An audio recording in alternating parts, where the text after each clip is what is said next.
Brothers and sisters, great to be with you today. I want to give honor to the Spirit of God and thank God for His enabling grace upon you.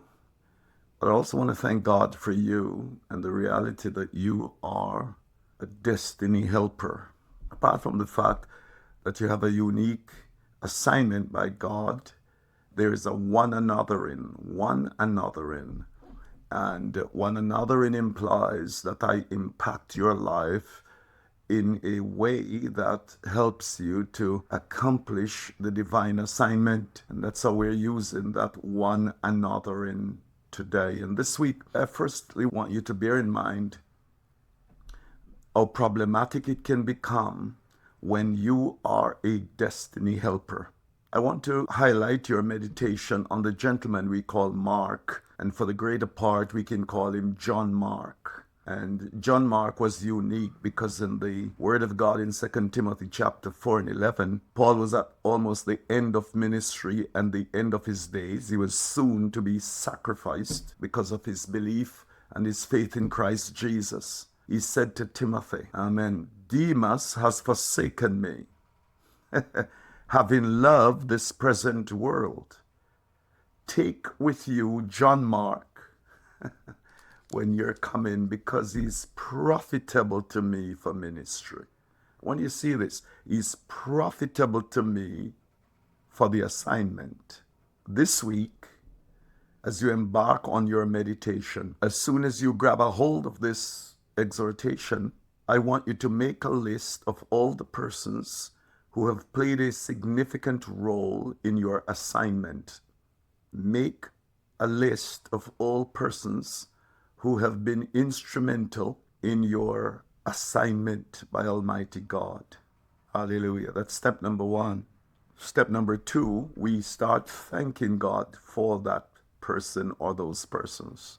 Step number three, we pray for those persons. Step number four, we communicate to them what we have recognized, and we communicate to them the eternal value of them being your destiny helper. Let's begin by talking about John Mark. The Word of God tells us that Paul requested John Mark to return to him. Why was he making that request of his son Timothy? See, initially, John Mark was engaged with Paul as he performed missions. I want you to go over to the book of Acts chapter 12 with me. And in verse number 12, the Word of God tells us, after Peter was released from prison by the angel, he ended up at Mary, the mother of John Mark, where many were gathered together in prayer. Hallelujah. This is so very vital, everybody, because it gives us a thought as to the person that we're dealing with here. I want you to remember something unique when we talk about John Mark. Now, there's a reciprocity in what we call being a destiny helper. A destiny helper helps others. God has called them alongside others so that they would get to their divine appointment. But that destiny helper is also helped by the person that the destiny helper is helping.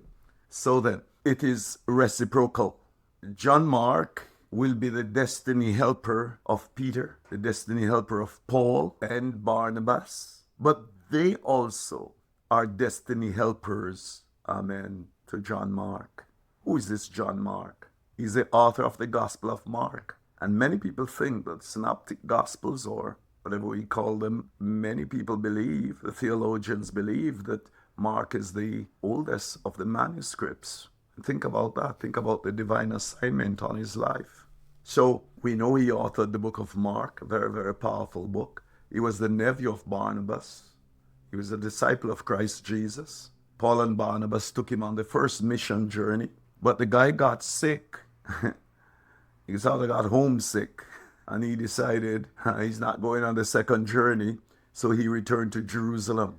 It was such a blow to Paul that Paul decided when he would return, no, I don't want him. He's not faithful enough or whatever. I'm not having him anymore. And so it became a big rift between Paul and Barnabas to the point where Paul went his own direction and Barnabas went his own direction. It's very important that we see this type of reality, that sometimes with our destiny helpers, things don't go smoothly. But later on, as Paul performed ministry, there was time for reconciliation. And that's where we are in 2 Timothy. I'm in chapter 4 and 11.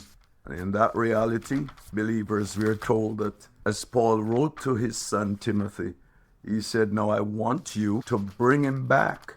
So years after, he said, "It is important that you bring him back to me." Some pivotal things were happening. Paul said to Timothy, "Come to me quickly," in 2 Timothy 4 and 9. Then he said, "For Demas has forsaken me, having loved this present world." Sometimes we have individuals around us and we thought they were there for destiny helpers. Some of them are scaffolding for a period of time. They're not going to be there for life. Be mindful, people of God, that some people will end up retreating, making a decision to depart and go back to the world system. Now, Crescens has gone to Galatia. Titus has gone to Dalmatia. Only Luke is with me. That's Dr. Luke, the writer of Luke. That's somebody with an assignment on his life. Get Mark and bring him with you, for he is useful to me for ministry. He's useful to me when it comes to the assignment. Hallelujah. Listen to me, people of God and brothers and sisters. You have a decision to make today. You have to decide, amen, the usefulness of the people that God has brought in your life.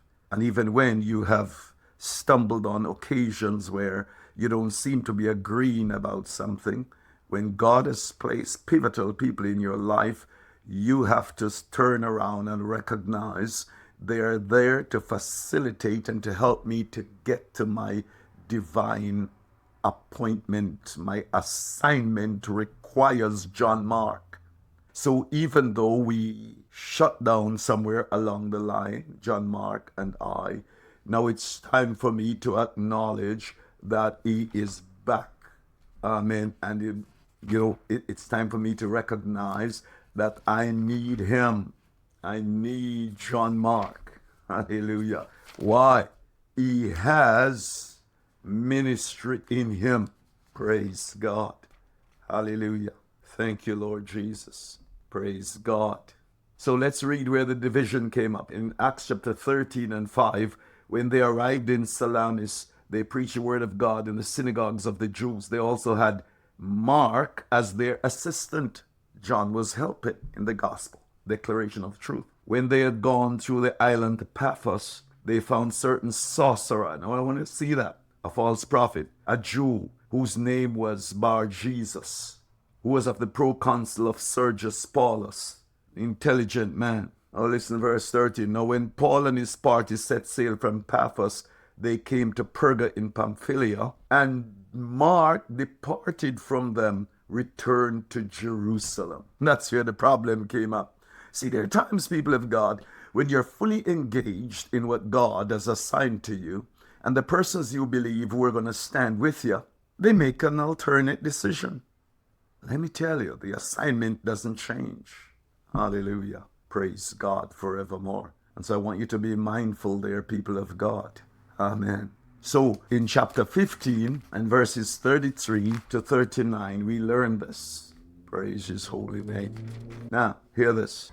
After some days, Paul said to Barnabas, "Let us now go back and visit our brethren in every city where we have preached the word of the Lord and see how they're doing." Barnabas was determined, notice that word, was determined to take with them John Mark. But Paul insisted that they should not take with them the one who had departed from them in Pamphylia and had not gone with them to the work. Then the contention became so sharp that they departed one from another. So Paul and Barnabas broke apart on account of John Mark. So what happened? Barnabas then took Mark and he went to Cyprus. Paul chose Silas and he continued through Syria and Cilicia, strengthening the churches. Happens in the body of Christ. Amen. Praise his holy name. Amen. Let's take this down a little further, people of God. Now, we want to recognize later on in 1 Peter 5:13 that he worked with Peter. Then he also worked with Paul, as we mentioned before. But in 2 Corinthians 4:11, Paul said, go get him and bring him to me. Praise God. Hallelujah. See, people of God, Paul has an outstanding ministry. His assignment was great. Jesus said, I'll show him what great things he must suffer. He had to bite whatever situation was there, because if God, hallelujah, has made John Mark a destiny helper, self has to be put aside and his destiny helper has to be brought alongside.